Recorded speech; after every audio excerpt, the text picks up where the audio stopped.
Please state your name for the record. Holly Waterston. Go ahead whenever you're ready. Good afternoon, Your Honor.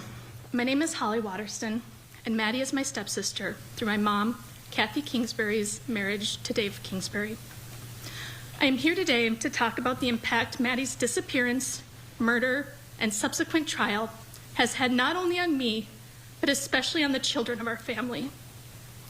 It is impossible to describe all the pieces, infinite and complex, that make up our losses.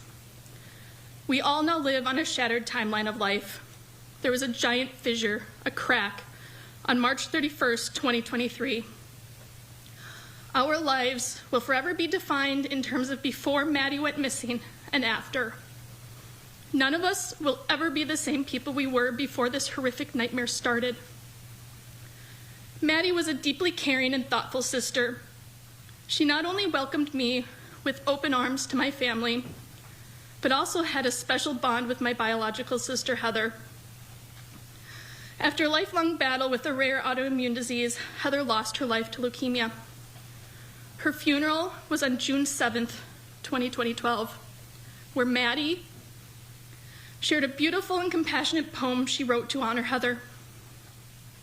Exactly 11 years later, on June 7th, 2023, Maddie's body was found. Two of my sisters dead. The sorrow I feel is massive and often too much to bear. I miss both Heather and Maddie equally. Their deaths have left equal-sized holes in my heart. However, there's a profound difference in the layers of suffering, anguish, and trauma between when a sister dies of a disease and when a sister goes missing for over 2 months, is found violently murdered, and then having to uphold her dignity during an arduous journey to justice. Maddie was an amazing aunt to my 3 daughters and to my other stepsister Katya's 2 young children.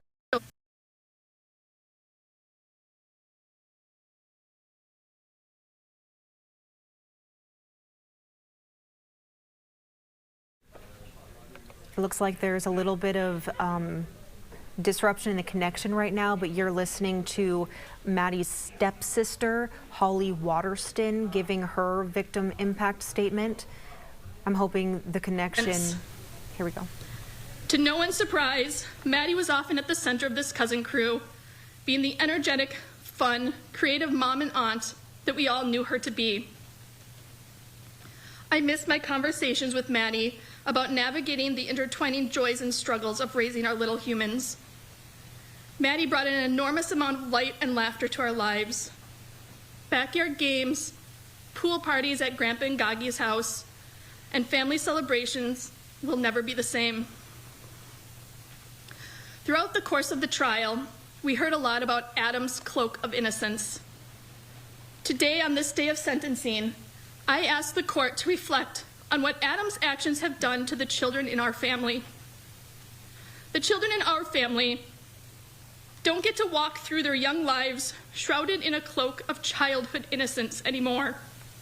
It was ripped from each of their tiny shoulders, stomped on, shredded, destroyed.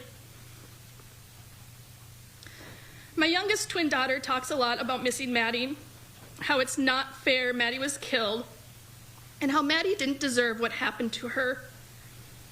One of the most difficult questions she asks is, why would Adam do this to someone he had kids with and said he loved? It is this question and its answer that gets to the heart of the most insidious, secret truth within our society: domestic abuse and violence. It is a question I agonize over, and it is one that keeps me awake at night.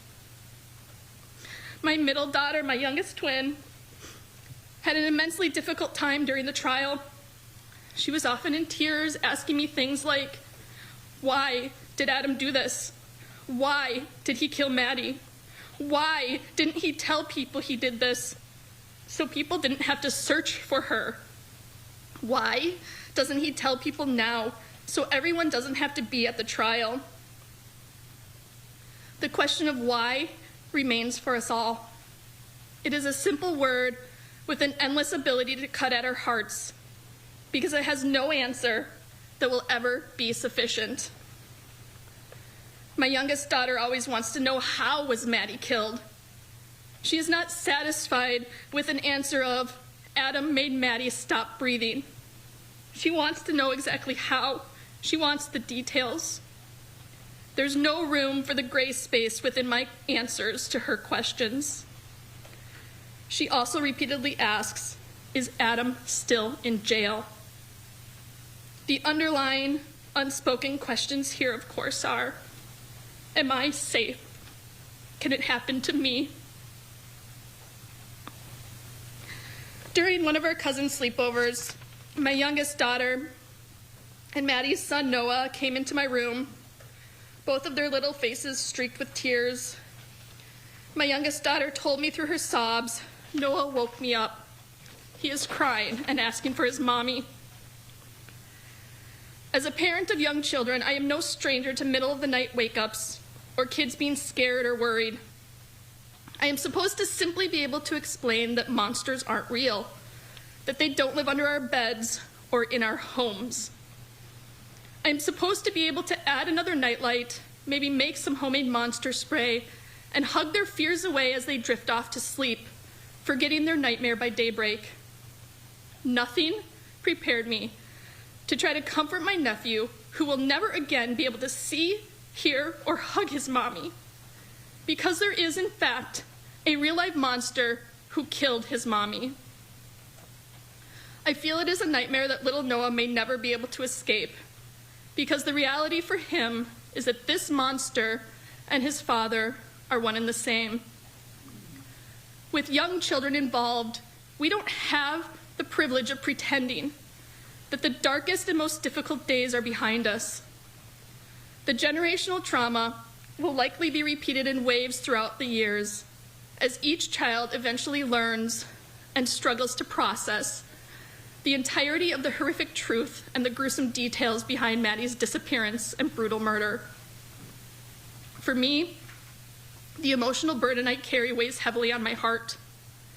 I often robotically and mechanically go through the routine of life, searching for a sense of normalcy. I've been left with an inability to truly accept joy. I am often flooded with a feeling of triviality that seeps into the far reaches of my existence. My support system is largely comprised of friends and family who have also been deeply impacted. Previously sturdy core relationships and dynamics have been innately changed. This is especially true with my mom, who is now raising children younger than my own, and who no longer has the ability or capacity to be there for me or my kids in the same way she was before March 31st, 2023. I grieve for the connection, closeness, and memories that have been lost or never made. I haven't yet figured out how to incorporate this tragedy into my everyday life, even though I know I must. There are days when there are glimmers of hope, days when I can walk gracefully, holding hands with both my grief and my gratitude. However, there are many days where I stumble, and there are roadblocks I must continue to face. Even simply driving my kids to school can be triggering. On one road, there is culvert after culvert after culvert. Immediately, all I can see in my mind are flashbacks of Maddie's short, brown curly hair poking out of the top of the fitted sheet. Flashbacks of multiple law enforcement officers pulling Maddie out of the culvert where she was inhumanely stuffed and hidden. Flashbacks to the towel, tied, slip-knotted, extremely tightly around her face. I try in vain to forget the surreal feeling I had as I watched the horrific video unfold in the courtroom. It was as though my body had separated from itself. I attempt to hold back the feelings of devastation I had the day Maddie was found. I cannot help but feel heartbroken about how scared and desperate Maddie must have been in her final moments of life. Those images, those feelings, that knowledge, they are not anything I will ever forget. As painful as it all is, they are also not something that should ever be forgotten. Adam needs to be held accountable. Adam's actions were disgusting, sickening, and particularly cruel. On the morning of March 31st, 2023, Adam seemingly felt entitled to unilaterally impart a death sentence on Maddie. Simultaneously, Adam gave each of us a life sentence as well. There's no parole for any of us to be released from this nightmare. This is forever our unthinkable reality. I am asking, pleading with the court today to follow through with mandatory and maximum sentencing for Adam. Life in prison with no possibility of parole. Thank you, Your Honor.